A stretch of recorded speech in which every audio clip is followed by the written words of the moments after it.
GH1 TV, your best experience.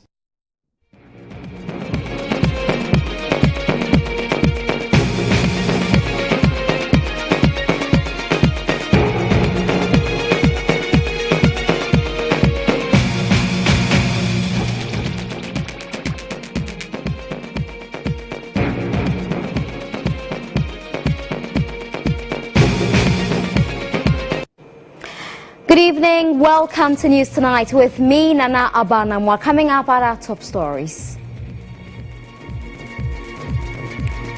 6 miners of Newmont's Ghana killed after pit collapsed on them. We'll bring you the details shortly. In other news, pedestrians demand construction of more footbridges on the N1 highway to prevent further knockdowns.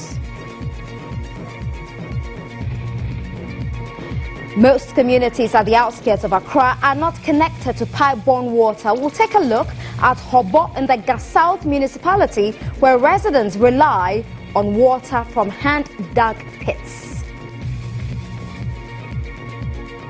And we'll go to Nigeria, where the military has rescued 149 Boko Haram hostages and captured 5 insurgents. Stay with us.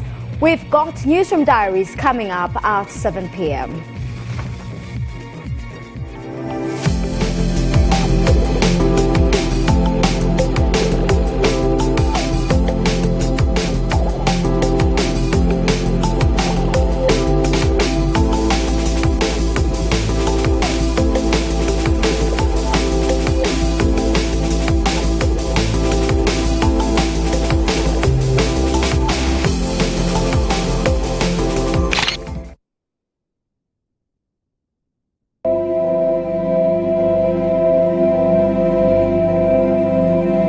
A 21st century woman in charge of every aspect of her life, yet with all the advancement in civilization, a section of women still go through life without proper sanitary materials.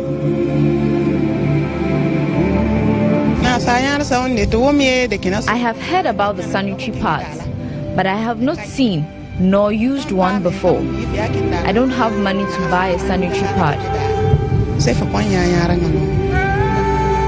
Catch Period, Not Shame, a 4-part report exposing the dangers of improper menstrual care, starting 9th April on TV, radio and online. Period, Not Shame is in association with Fatex. Love life, love Fatex.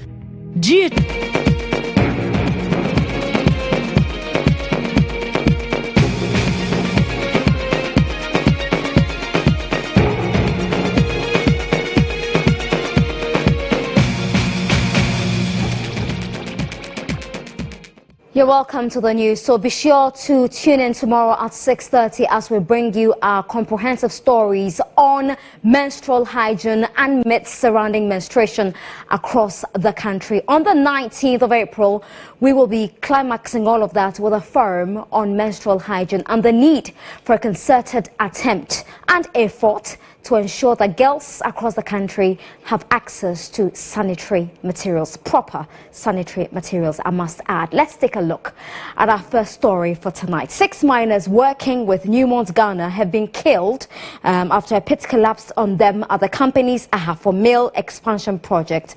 Newmont's Ghana, in a statement, confirmed the deaths and said 2 others were treated at the clinic and discharged. According to the company, the workers were all contractor employees with Consa Limited, a construction services company. All other employees working in the area have been safely relocated and the scene of the accident has been secured. So that's the statement from Newmont on your screen right now, confirming the deaths of 6 persons at the Ahafo mine.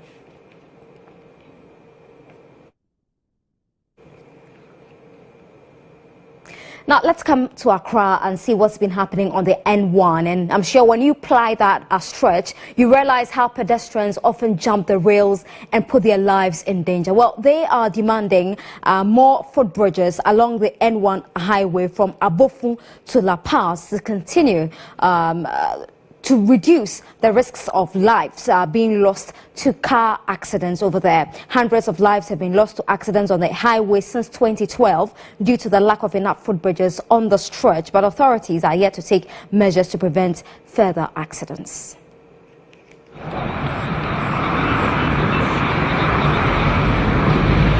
This is how pedestrians cross to risk their lives crossing the N1 highway daily.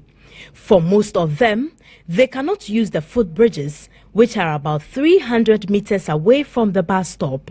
They rather risk their lives to cross to the other side of the highway.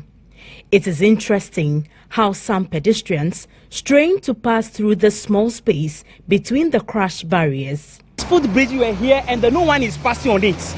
But the bus stop, the main bus stop is at the Atimota overhead there. Almost 300 meters to here, 300 meters. But people are crossing there and they are struggling crossing and car be knocking them. When you put the brake, rather the car will somersault. So many things happen there every day.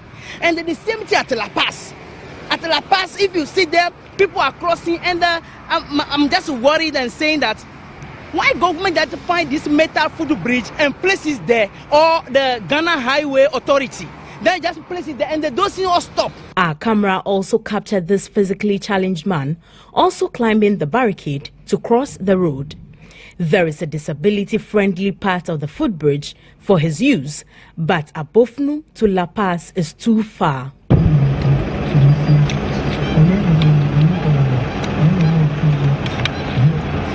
Aside risking their lives, pedestrians have also removed some of the metal railings on the highway just to aid this illegal crossing. According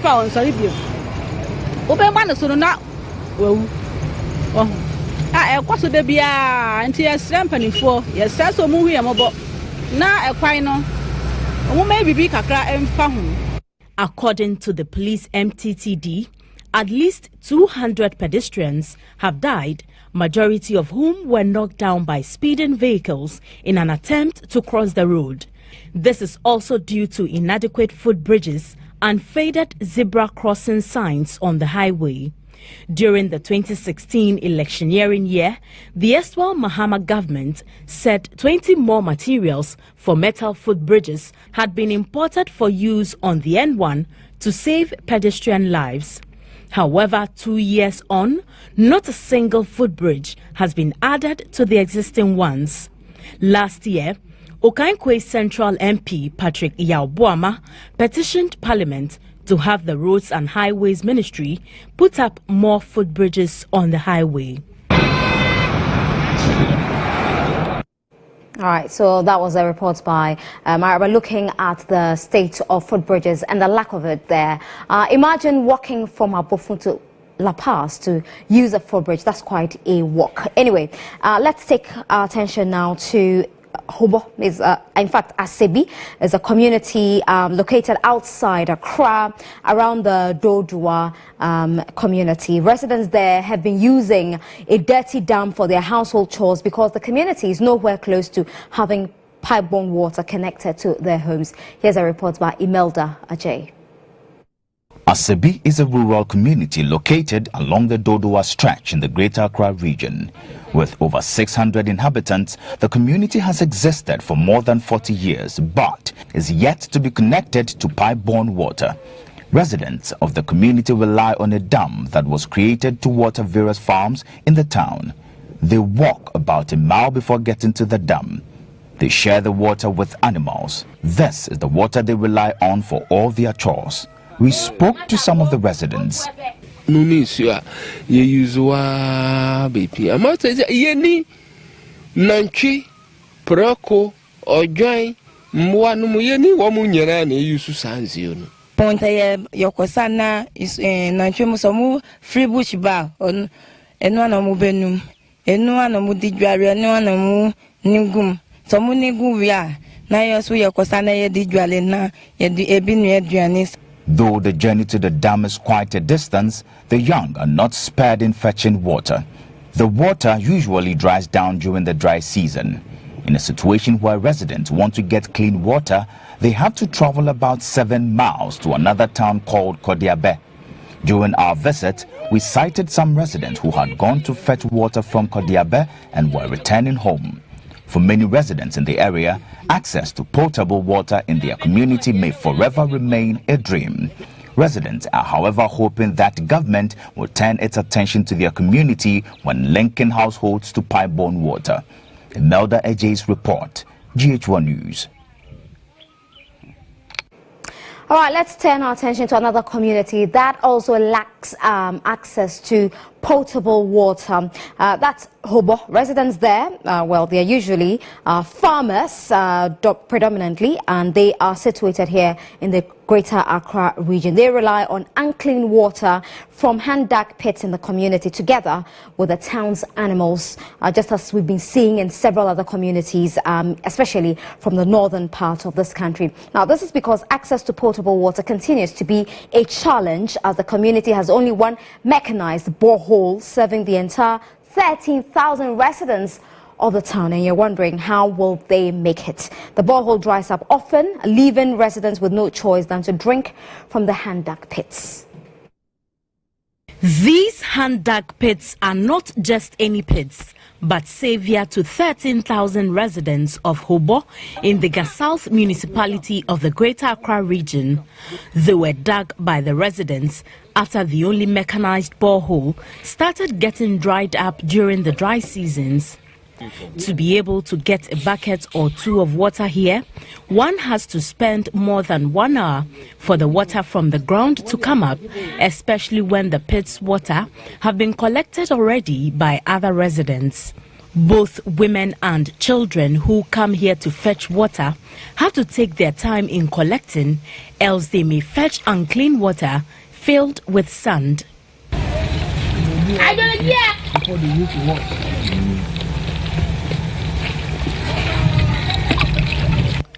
Although the water looks clean after fetching, residents say they either have to treat it by putting in sulfate or boiling it before drinking.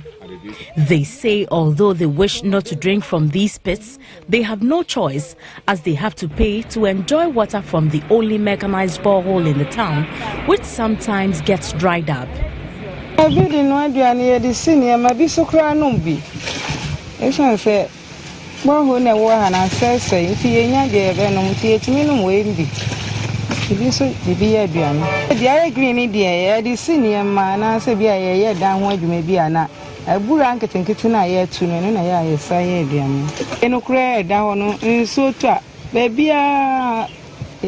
Free station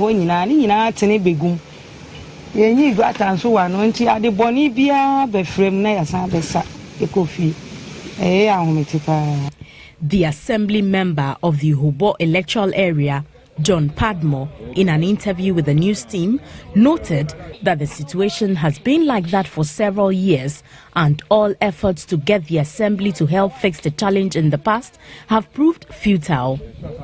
Now, the area has been taken over by people rushing from town, and this is also putting us on the facilities which is available in the community. As I speak now, the community do not have a good source of water. It's a very challenging. The matter has already been reported to the chief executive, which he promised to do something about it.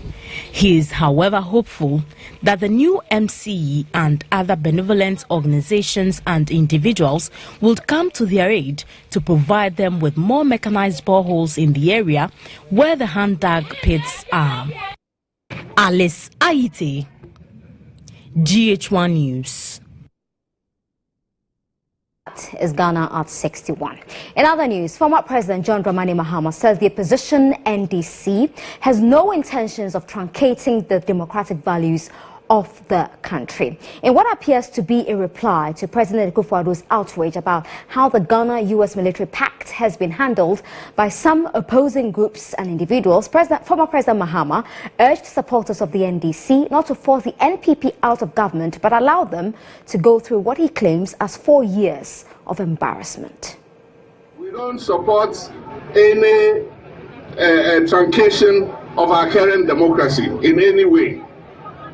If somebody said something, he must have said it in some context, not that he had any intention or we had any intention to truncate the mandate that was given to the MPP. Indeed, we must not help the MPP out by truncating their mandate. Let them go through the full embarrassment of their 4 years.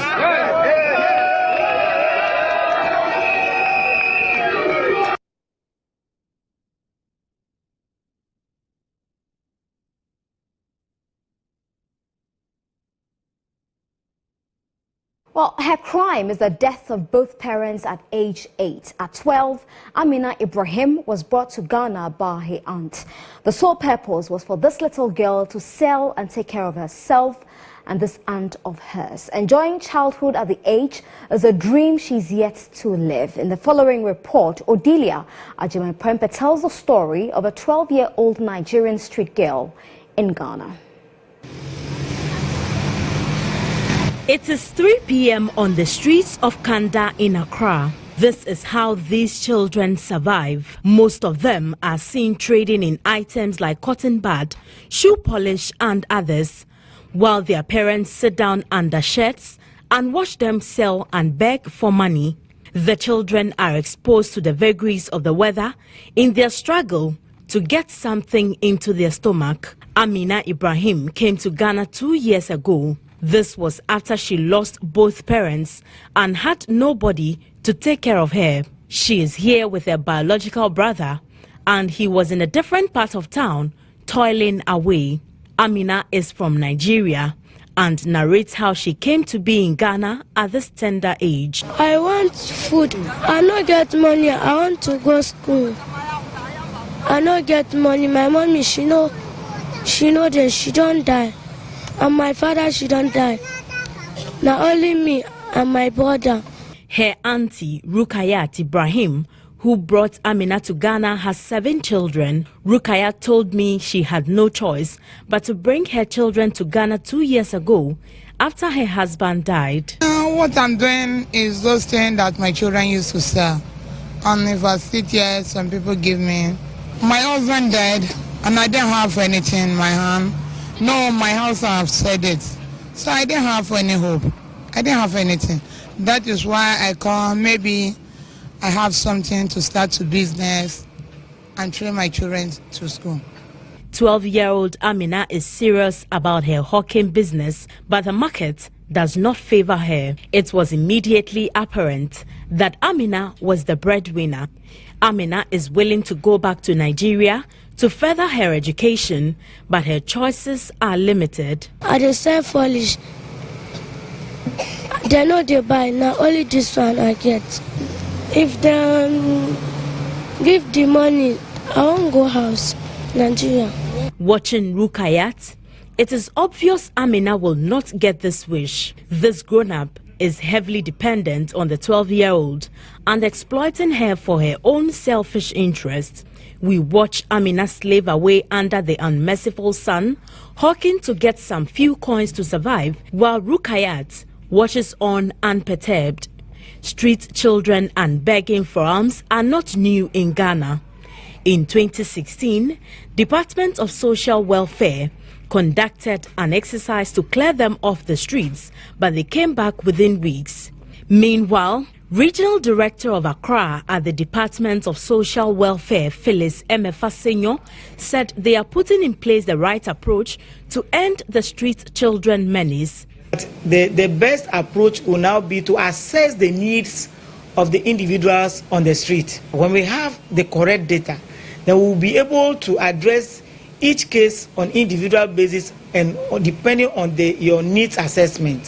For the foreigners, the ministry is in contact with the embassies and then immigration. It's not like we've just left them on the street, but we are working on it so that we will resolve it better than the other one that was ad hoc and we were faced with some few challenges. The department, in collaboration with the Ministry of Gender, Children and Social Protection, is coming up with a program dubbed Get Off the Streets for a Better Life to stem the tide. I will also appeal to the public that instead of giving alms, they should help, come to the agency, either the Ministry of Gender, come to social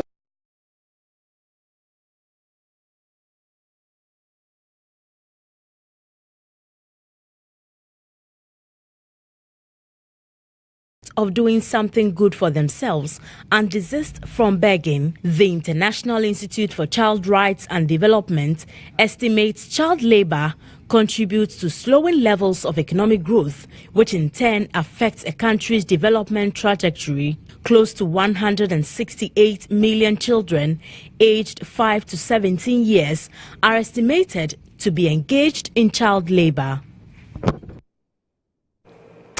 Right, so that was Odelia Ajimain Premper's report for GH1 News. Remember that at 7 o'clock, we'll bring you Newsroom Diaries. We're going to take a look at exactly what the reporters did on location and how they put their stories together to be featured on our bulletin throughout the week. We'll be right back after this with some international news. The news is short, crisp and to the point. Good evening, it's 6:30 and you're live on GH1 television. But there's a lot you don't get to see. Reporters who claim to be brave, yet bolt at the least sign of danger. So we're just going to stand here and watch how this car burns to ashes without... The emotions from sources. What's the meaning of that? Emily, say you know your job. The insults and the near blows. Let him know that he's a thief. You have stolen through your life. They prove they are just human after all.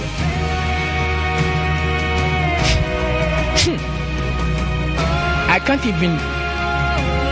On Newsroom Diaries, you get to see all these and more. A red peek into how the news blends together. Newsroom Diaries every Sunday at 7 p.m. starting on March 4, 2018.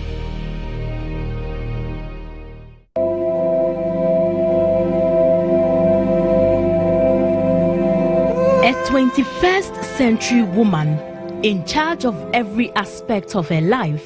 Yet with all the advancement in civilization, a section of women still go through life without proper sanitary materials.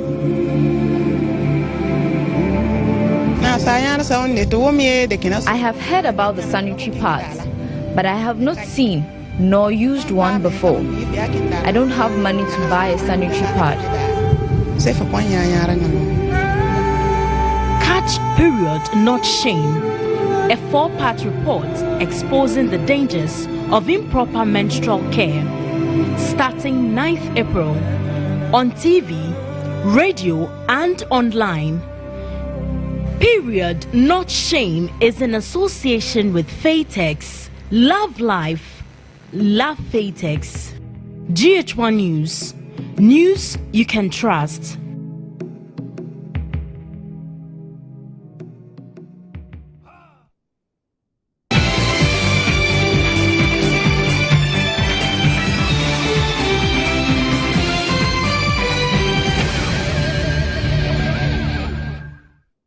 Well, thanks for staying with us. This is News Tonight on GH1 News. Coming up now is some international news. The Nigerian army says its troops has rescued 149 persons in the ongoing clearance operation against remnants of Boko Haram insurgents at Yerimari, Kura community in the Sambisa axis. In a statement, the military said the troops killed 5 insurgents and captured 5 others in the encounter. It also said the troops neutralized 2 suicide bombers at Mandanari, a community in Kondunga, Borno, when they attempted to infiltrate the community on Saturday.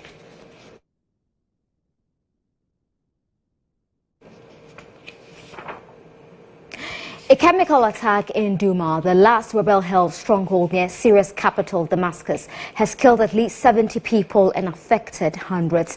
The White Helmets, a group of rescuers operating in opposition-held areas in Syria, say the most of the fatalities were women and children. One member of the White Helmet says an entire family had suffocated to death as they hid in their cellar trying to seek shelter from air raids and barrel bombs. The U.S. government has warned of a global response against Syria if reports of the chemical attack are confirmed. The Syrian government, however, is calling it a fabrication, dismissing talk of the Syrian army using poisonous gas as farcical. A while ago, U.S. President Donald Trump actually tweeted and warned the Syrian government, which is reportedly being backed by President Putin and Iran, to be very, very careful, else they will pay a hefty price.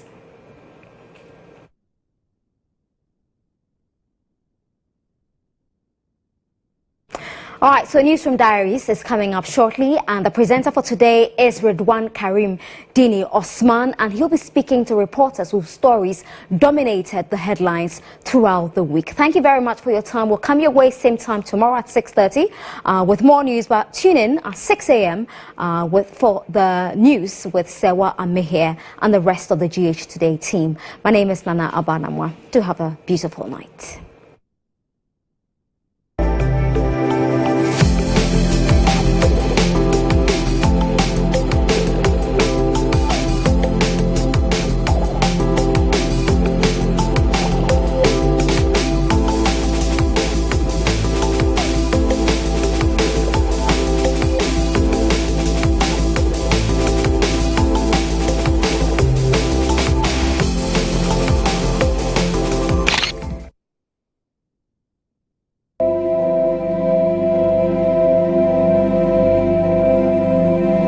A 21st century woman in charge of every aspect of her life, yet with all the advancement in civilization, a section of women still go through life without proper sanitary materials.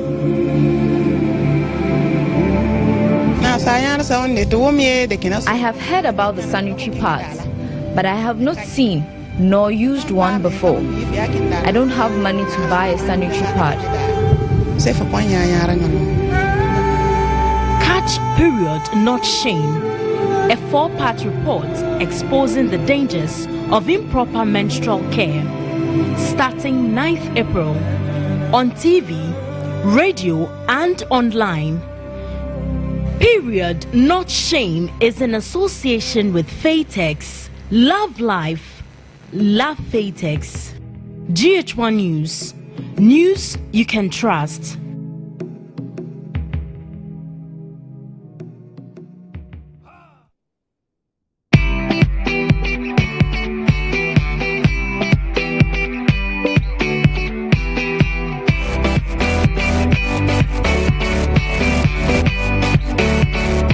Welcome to another splendid edition of Newsroom Diaries right here on GH1 TV. In this segment, we go behind the scene with the reporters. They will talk their experience and of course share their challenges while covering that story you loved. Remember the week under review, we put the focus on the state of public toilets in Accra. We also took you to the eastern region, specifically Somanya, to look at mango production in that part of the country. That wasn't all. We also brought you a story about some innovation in the waste management system. We'll be speaking to the reporters and be looking at all those stories. Let's have a swell time.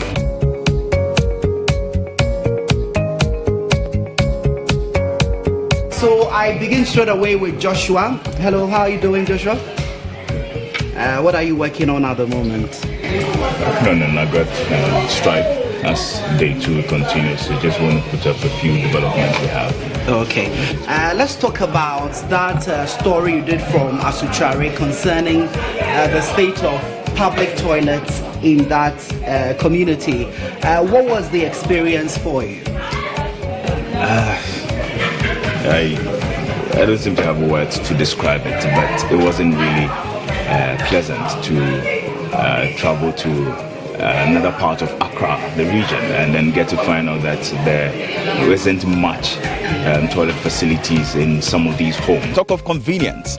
When one is pressed to respond to nature's call, this canal here, which serves as an irrigation purposes, the shoulders of it becomes the ideal grounds to host open defecation. What is required is the agility and a firm grip and there is a lunch. Life there was quite, I would describe, sober and nice, but they also had their own challenges. But the fact that they didn't have toilet facilities in their home was a bit alarming, and so they have to even hijack a healthcare facilities toilet to use, and the personnel there couldn't control the numbers, so they just had to allow it. And it created some problem with the stench, the foul smell, and all of that for the health the personnel and patients who visit the facility, the healthcare center. It was a challenge. All right, now looking at the fact that you have a toilet in your home which is very clean, and seeing the sort of facility that they go to answer nature's call, you saw maggot and all of that. How did that help for you to resonate with a story? Well, it's like you rightly mentioned that having a toilet facility is one thing, and having it managed properly is also another.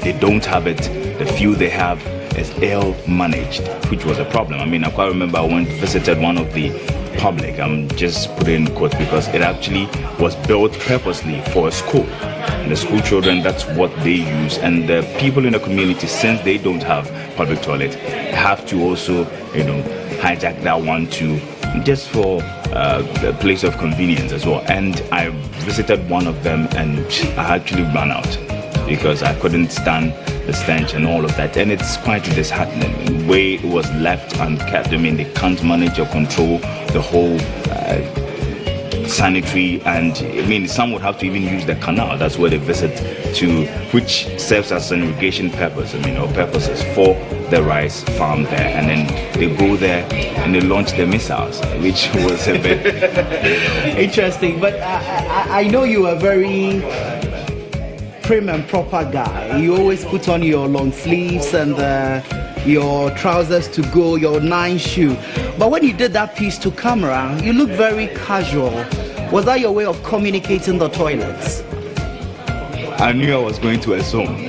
I would describe a conflict zone in terms of sanitary condition, and so I had to look unusual, if I should put it. And so I went with my sneakers and then a pair of jeans and then a shirt to go with, so I can manage the environment and not be all rigid. But well, I think it served a good purpose, because sometimes you just have to gear up for a particular assignment. And so yes, it was. When we were even visiting some of the river body, the Volta Lake, that was also contaminated. They throw rubbish in there, and then they do what some people would describe as, I don't want to use such words, but then they defecate in plastic bags and then they throw it overboard. And it was just it was quite hilly and steep, so slopey. So going down there, you just had to watch your step. And so we got there, and then we got back. I'm sure because of the way I was geared. Did you have to put your outfit in a saturated soapy water? Did you have to soak it for like a week because of the stench? Not exactly. I just had to purge myself, most importantly, because some of the places we visited, it required a thorough purge. So I don't really come back to the office. Actually, I did not come back to the office, that's the truth. I went straight home because I think I was soiled with a whole lot with the flies and with the stench and also with the dust and all of that. So I just went straight home right from the location, just so I don't come to the newsroom and pollute the air. The beautiful air we are all breathing. If I should enter here. Okay, I know the bit about the state of public toilets in Accra. It's an agenda that the newsroom, in its collectiveness, we wanted to push that agenda, but haven't covered the story, haven't experienced the sort of situation on the ground. Briefly tell me, what do you think should change moving forward? First off, our policies are working. Some bylaws we have in the system regarding sanitation, they are there, but it requires much more than the policies being documented. Enforcement is key, and also attitudinal problems. The law enforcers will be there, but if the people's attitude is not good enough, we can't have We can't have the people reconciling with the policies. So yes, we should have a fair balance with the policies that ought to be enforced and the attitudinal challenge as well. So we can just have it well. But I think an immediate action is to, because for the nation to spend $79 million annually to tackle open defecation, that is a problem. And in Africa, for us to rank second is a major problem. And worldwide, 7th is worse. Yes. I know, right? And the list of the year. Go away. But Joshua, your stand-up, I didn't understand it. You were talking about agility and the rest. Hey, what informed that stand-up? And the kind of gestures you were making with the river and where the people to communicate the toilet. I saw some of them not on camera, and the way they had to manage themselves to launch the missiles. So it could only require an agility and some instinct. All right, John, but go away. We are still here on Newsroom Diaries on GH1 TV. In a short while ago, I spoke to Joshua about the story he did from Asuchari. Let's go to Patience Atipoka Atua. She's been championing a lot of stories on disability, and you did a story about how persons living with disability access places of convenience. Tell me your experience with the story. Yes.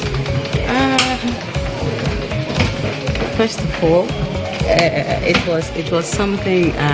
I think this was a story that I could actually relate to, because I've lived in a home where there was no toilets, and I had to travel all the way long distance to access a toilet facility, and then all the dirtiness and messiness that comes with it.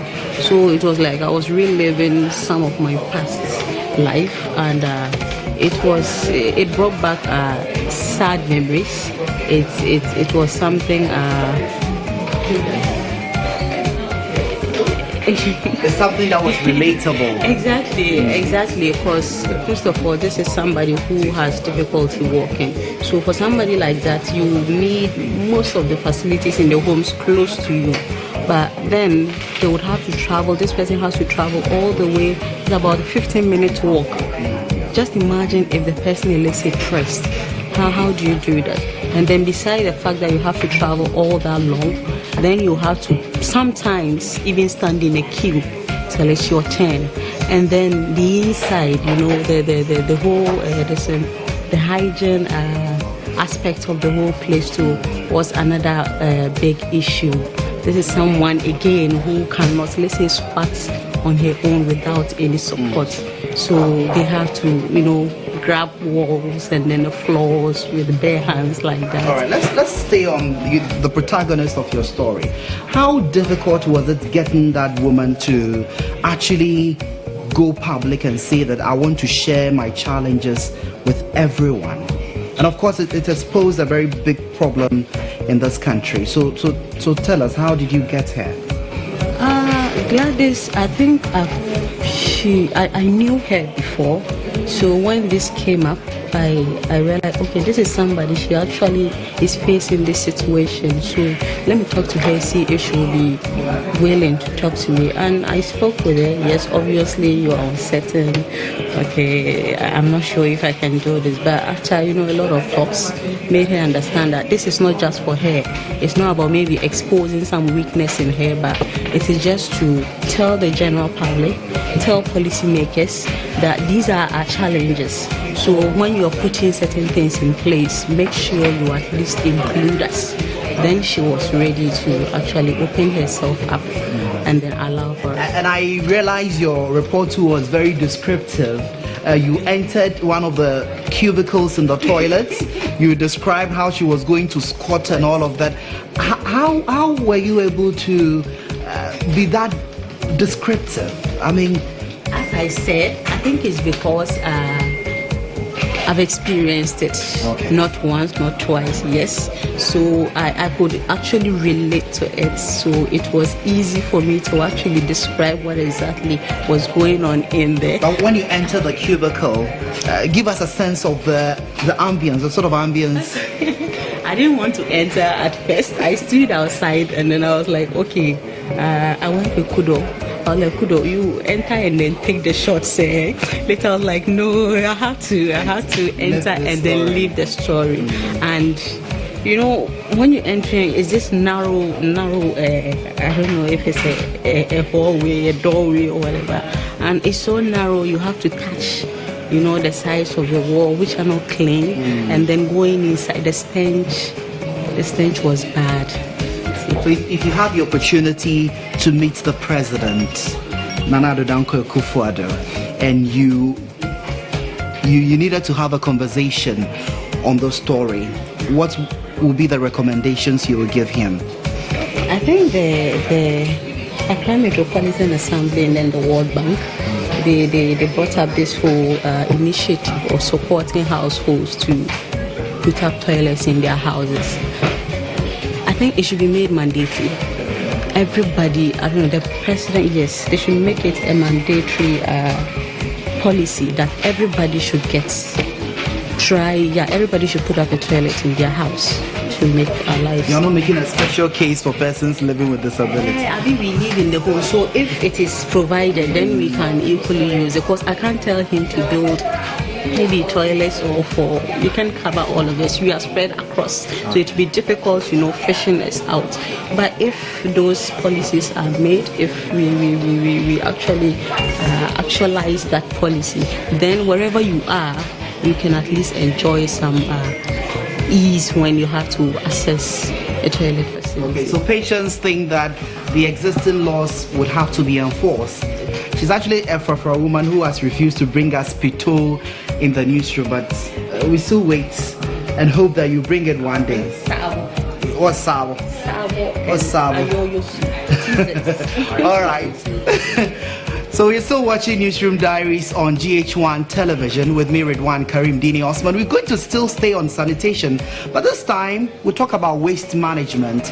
And my colleague Alice Aite did a wonderful story about a gentleman who was using trash, but plastic waste to construct pavement blocks or to put together pavement blocks. Alice, how are you? I'm doing well. Yourself? I'm fine.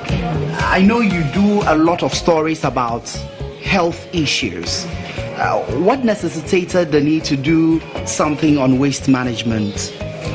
Okay, actually, we got an invitation from the Ministry of Environment or somebody who works there, one of their public relation officers, to come and work on this particular story. Somebody trying to make good out of the waste that we generate here in Accra. And so we went there, but initially we thought, I didn't know it was this. The information we had was something different, like an assembly trying to do something. But when we got there, we realized, this is more than just coming to do this. Big. Yes, and so I decided to humanize. Yes, and then make it a bit bigger than what we initially thought. So It is estimated that 20,000 tons of waste is generated across the country daily, with the national capital, Accra, alone accounting for more than 3,000 tons of the filth. Doing that story, what did you think about the state of sanitation in this country, and with a sort of innovation that is being churned out every day, what government can actually do to deal with the sanitation menace? I was very excited when I realized that this young man and his company is doing something very innovative as this. I mean, making pavement blocks out of the plastic waste. I mean, it's innovative, you know, and we all know the challenges we are having with waste management in this country. We are generating about 20,000 tons of waste or filth every day, and Accra alone is generating more than 3,000 or so of that. And so if there's a company that can just use this waste into something good, I mean, it tells. And he's not the only one. I know there are other people who are also trying to create very good things out of waste. And so I think with this, if they get support, then the future is very bright. We would see less of these sanitation issues. So I think I felt happy. I was excited. Briefly run us through the whole entire process, because people are asking, so if it is plastic, it means if there is a fire outbreak, looking at the fact that a lot of plastic materials are combustible, then the fire is likely to spread. But I'm sure that is not the case. No, that's not the case. Depending on what they are going to use the blocks for, the plastic, it goes through a lot of processes before it comes out. It even goes through heat itself, and it is mixed with sand, and so I don't think there will be anything like what you are saying. So I think it is safe. It is safer to use, and I mean, so first of all, when there are people who move around our communities trying to pick the sachet, pure rubber bags and all that. So when they bring that to that company, they pay those people, and so somebody is also earning something from one job creation. For indirectly, they employ so many people, and so there was a woman we met, a 62-year-old woman, who gets not less than 600 cedis every week. So calculate and see. I'm sure she's even earning more than most people in the formal sector, and so I think it's really good. So after collecting the waste, they segregate them and then take the plastics or the rubber through certain processes. They wash them, and then all is in the story, so I can't. And we know that tomorrow you're starting your series on the menstrual hygiene, which of course is a project for the month. Tell us more about that. The menstrual hygiene forum basically is to promote proper menstrual hygiene management among women and girls. There are so many people who are still not using proper sanitary materials when menstruating, and there are some women, you'll be surprised, Redwan, that there are some women in this 21st century who have not seen or used a sanitary pad before. Like, we all see so many sanitary pad adverts on TV, on the market, but they haven't used one before. It's really interesting to know that people are even going through dehumanizing moments. They are being mistreated by men, by their fathers, by their husbands, because they are in their menses. And this shouldn't be happening in the 21st century. I don't think it is okay. So what we are trying to do with this menstrual hygiene project is to demystify the myths surrounding menstruation itself. There are some communities where children are not even allowed to go to school because they are menstruating. So there are so many things happening that we think that we need to bring it to the fore for the duty bearers, and stakeholders to take action on them. I mean, period is not shame. It is just a normal process in everybody's life. So basically, that is what our menstrual hygiene project is all about. So they should watch out. Tomorrow, the stories will be run. All right. So like she rightly mentioned, period, not shame. And that is the hashtag that we are all pushing. Let's get authorities to actually address issues about menstrual hygiene in this country. Alice's narration, very revealing, and it shows that a lot needs to be done. So on Monday, the 9th of April, the series will actually begin, and all of us will keep our eyes right here on GH1 TV. Let's go to the man in charge of assignments, my senior colleague, Mr. Evans Inkum. One Karim Dini always Osman. Busy on the computer. What's up? Oh, Charlie.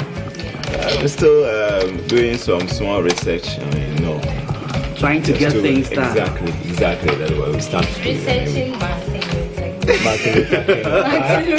I have a dream. Yeah, I realized earlier he was pushing for that story to be told. But let's talk about your visit to Somanya. Yeah. What were the highlights for you? Okay, so Somanya, we visited Somanya for two reasons. One has to do with the fact that I did a story about this deplorable school. So there was this organization that had gone there to donate to that particular school.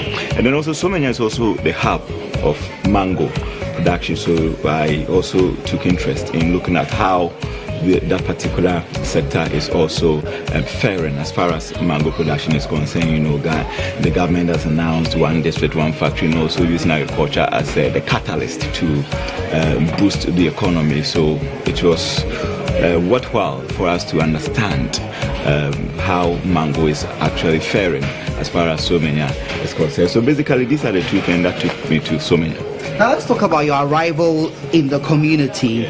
You didn't sleep in a hotel because you wanted to live the story immediately on arrival. I understand you went with mosquito net and all of that. Just run us through spending the night there. How was it like? Okay, so you see, as a journalist, you need to, like you said, live the story.